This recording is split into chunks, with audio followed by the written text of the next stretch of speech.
Question number 1 part number 8, इसके अंदर भी हम एक इनइक्वालिटी को सॉल्व करेंगे। 2 and 2/3x plus 2/3 5x minus 4 is greater than minus 1/3 8x plus 7।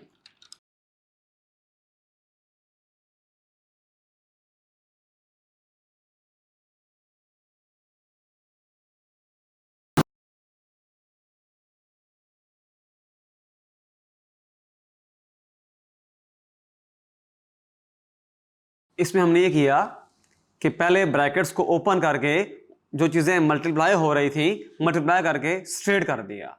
फिर जिन टर्म्स के अंदर x इन्वॉल्व हो रहा था उनको हम ले आए लेफ्ट हैंड साइड पर, और जो कांस्टेंट्स थे विदाउट x वाले टर्म्स उनको कहां ले गए, राइट साइड पर।